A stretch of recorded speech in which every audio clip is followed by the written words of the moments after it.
இன்றைக்கி நம்ம தக்காளி வச்சு தாங்க ஒரு ரெசிபி செய்ய போகிறோம். அதுக்கு நான் வந்து நல்ல பழுத்த பழமாக தக்காளி நான் 1.5 கிலோ அளவு வாங்கியிருக்கேன்.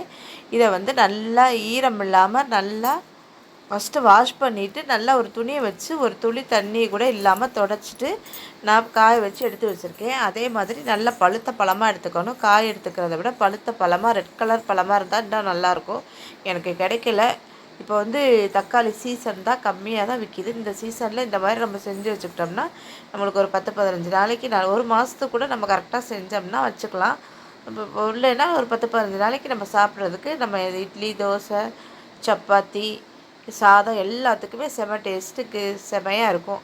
அந்த மாதிரி இந்த மாதிரி புளி புளியாக இருந்தால் கூட எடுத்துருங்க. அதே மாதிரி லேசாக அடிபட்டிருந்தாலும் அந்த தக்காளியெல்லாம் எடுத்து வச்சுருங்க.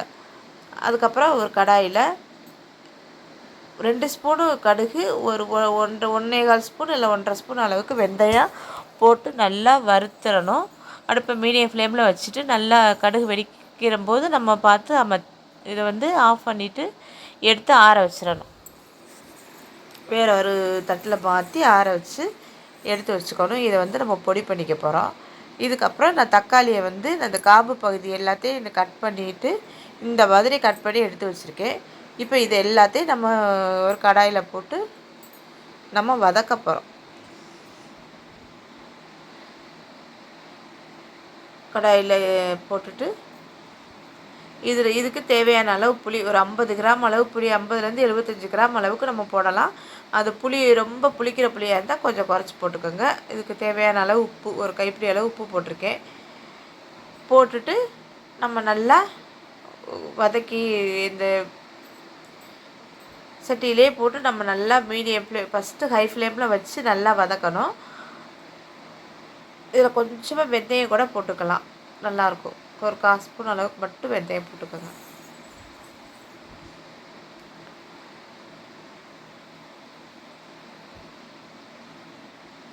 இல்லை இந்த இடத்துல போடலை அப்படின்னா நம்ம தாளிக்கும் போது போட்டுக்கலாம். இந்த இடத்துல கூட தேவையில்லை, நம்ம தாளிக்கும் போதே போட்டாலே கரெக்டாக இருக்கும். இப்போ இதை வந்து நம்ம நல்லா வதக்கணும். அதை வந்து அடுப்பு நல்லா ஹை ஃப்ளேமில் வச்சுட்டு நல்லா வதக்கி கொடுக்கணும். புளியை வந்து புளி பேஸ்ட் இருந்தால் கூட நம்ம சேர்த்துக்கலாம். இல்லை புளியை கரைச்சிட்டு நம்ம ஒரு 2-3 நாள் 3 நாளில் காலி பண்ணுற மாதிரி இருந்தால் புளியை கரைச்சி நம்ம எப்போது சேர்க்குற மாதிரியே சேர்த்துக்கலாம். நான் வந்து கூட கொஞ்ச நாள் வச்சுக்கணுங்கிறதுனால நான் புளி அப்படி சேர்த்துருக்கேன். சேர்த்து நல்லா வதக்கும் போது தண்ணி விட்டுட்டே இருக்கும். தண்ணி விட ஆரம்பித்தோன்னா நம்ம மூடி நம்ம நல்லா தண்ணியெல்லாம் வற்றி தக்காளி புளியெல்லாம் நல்லா வதங்கி வரணும். அது வதங்கிக்கிட்டு இருக்கும்போதே நம்ம அரைச்சி வறுத்து வச்சுருந்த கடுகு வெந்தயத்தை மிக்சியில் போட்டு அரைச்சி எடுத்து வச்சுக்கணும். இது வந்து வதங்கிறதுக்கு ரொம்ப நேரம் ஆகும்.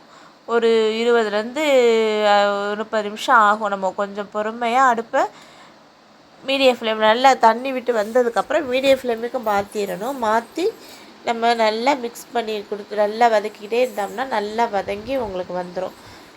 எனக்கு வந்து 2-3 இது ஆயிடுச்சு தக்காளி இருந்ததுனால அந்த காயாக உள்ள பகுதியெல்லாம் வேகமாக வதங்க மாட்டேங்குது. அதனால் நம்ம வந்து நல்லா பழுத்த பழமாக சேர்த்துக்கிட்டோம் அப்படின்னா சட்டுன்னு நல்லா வதங்கி வந்துடும். கல்லுப்பு போட்ட உடனே தக்காளி நல்லா வதங்கிடும்.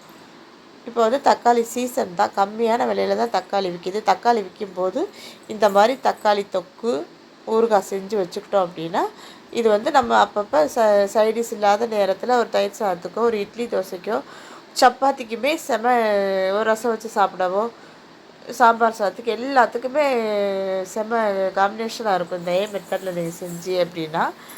ஸோ அதனால் செஞ்சு வச்சுக்கோங்க. இந்த மாதிரி நல்லா வதங்கி வந்ததுக்கப்புறம் நம்ம வந்து இதை எடுத்து வச்சுட்டு நம்ம அடுத்து தாளிப்பு போட்டுற வேண்டியது தான். நல்லா வதங்கி வந்துடணும். அது மட்டும் கொஞ்சம் பொறுமையாக நம்ம அடுப்பை மீடியம் ஃப்ளேமில் வச்சுட்டு அரை மணி நேரம் ஆனாலும் பரவாயில்லைன்னு நம்ம பொறுமையாக வதக்கணும். நான் இப்போ சொல்லியிருக்கிறதெல்லாம் 1.5 கிலோ அளவு தக்காளிக்கு தான் நான் சொல்லியிருக்கேன். இதோட அளவுகளை கூட்டி குறைச்சிக்கும் போது நீங்கள் மிச்ச அளவுகளையும் நீங்கள் கூட்டி குறைச்சி செஞ்சுக்கோங்க. நல்லா வதங்கி வந்துருச்சு. இந்த ஸ்டேஜில் நம்ம எடுத்துகிட்டு கூட மேலாப்பில் இந்த காய் மாதிரி தெரிகிறது மிக்சியில் போட்டு அடிச்சுட்டு கூட நம்ம சேர்த்துக்கலாம். அதையும் இந்த புளியினுமே நம்ம எடுத்துகிட்டு மிக்சியில் அடிச்சுட்டு நம்ம சேர்த்துக்க போகிறேன். நானுமே அப்படி தான் செய்ய போகிறேன். மிக்சியில் அடிச்சுட்டு சேர்த்துட்டு நல்லா வதங்கினதுக்கப்புறம் இந்த மாதிரி இப்போ நல்லா வதங்கி வந்துருச்சு பாருங்கள். இப்போ நம்ம எடுத்து அடுப்பு எடுத்து இந்த பாத்திரத்தை எடுத்து கீழே வச்சிடணும். வச்சுட்டு பக்கத்து அடுப்புகளோட மாற்றிருக்கேன். மாற்றிட்டு இப்போ நம்ம இதுக்கு ஒரு தாளிப்பு எடுத்துக்கலாம். தாளிப்பு போடுறதுக்கு வேறு ஒரு சட்டி வச்சு நம்ம தாளி போட்டுக்கலாம். இன்னொரு கடாய் வச்சுருக்கேன், சின்ன கடாய் வச்சு அதில் ஒரு 150லேருந்து 200 அளவுக்கு தாராளமாக நீங்கள் நல்லெண்ணெய் சேர்த்துக்கலாம். நல்லெண்ணெய் தான் இதில் இருக்க ப்ரிசர்வேட்டிவ், நம்ம வேறு எதுவுமே சேர்க்க போகிறதில்ல. இதில் கொஞ்சமாக கடுகு, கொஞ்சமாக வெந்தயம் போட்டு பூண்டை வந்து ஒரு 10-20 பல் பூண்டை வந்து நான் அப்படி தோலோடு லேசாக நச்சுட்டு சேர்த்துருக்கேன். இதுக்கப்புறம் இதில் 2-3 கொத்து கருவேப்பிலையும் சேர்த்துக்கணும். சேர்த்து அங்கிட்டு பொரிஞ்சிட்ருக்கு. இங்கே வந்து நம்ம கடுகு வெந்தய பொடியை இதில் போட்டுட்டு இதுக்கு வந்து 4 ஸ்பூன் அளவுக்கு வீட்டில் அரைச்ச தனி மிளகாத்தூள் நீங்கள் போடலாம். இது காஷ்மீரி மிளகாத்தூள் இருந்ததுன்னா இதில் ஒரு 3 ஸ்பூனும் அதில் ஒரு 2 ஸ்பூன் நம்ம போடலாம். ஏன்னா காஷ்மீரி மிளகாத்தூள் காரம் இருக்காது.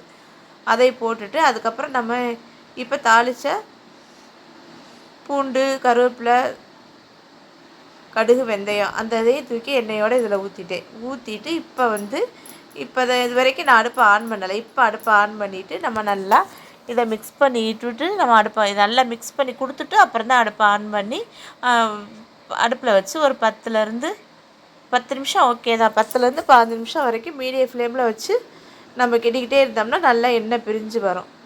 இந்த இடத்துல உப்பு காரம் செக் பண்ணிக்கோங்க. உப்பு பத்தலைன்னா நம்ம போட்டுக்கலாம்.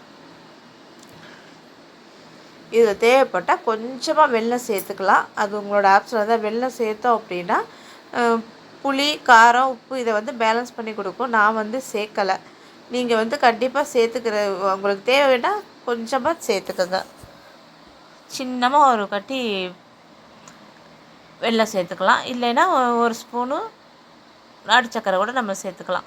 இந்த மாதிரி எண்ணெய் பிரிஞ்சு வர ஆரம்பித்தோன்னா எடுத்துகிட்டு நல்லா ஆறுனதுக்கப்புறம் நம்ம ஒரு கண்ணாடி பாட்டிலில் நல்லா ஆறிடணும். முக்கியமான விஷயம் அதுதான், ஆறிடணும். அதே மாதிரி நம்ம இதுக்கு தேவைப்படுறது கண்ணாடி பாட்டிலேருந்து ஸ்பூன்லேருந்து எதுலேயுமே ஒரு சொட்டு கூட ஈரம் இல்லாமல் பார்த்துட்டு எடுத்து இந்த மாதிரி ஒரு கண்ணாடி பவுல், நான் கண்ணாடி பவுலில் சேர்த்துக்கிறேன். நீங்கள் பிளாஸ்டிக்கில் கூட சேர்த்துக்கலாம். இல்லை பீங்கான் பாட்டில் இருந்தால் கூட சேர்த்து இந்த மாதிரி எடுத்து வச்சிட்டோம் அப்படின்னா எடுத்து ஃப்ரிட்ஜிலே வச்சுடுங்க. ஃப்ரிட்ஜிலே வச்சுக்கிட்டோம்னா ஒரு 10லேருந்து 15 நாளைக்கு செம்ம டேஸ்ட்டு நல்லாயிருக்கும். நம்ம தயிர் சாதம், சாம்பார் சாதம் முதல்ல சொன்ன மாதிரி தான் எல்லாத்துக்குமே செமையாக இருக்கும். ட்ரை பண்ணி பார்த்துட்டு எப்படி இருக்குன்னு சொல்லுங்கள். தேங்க்யூ.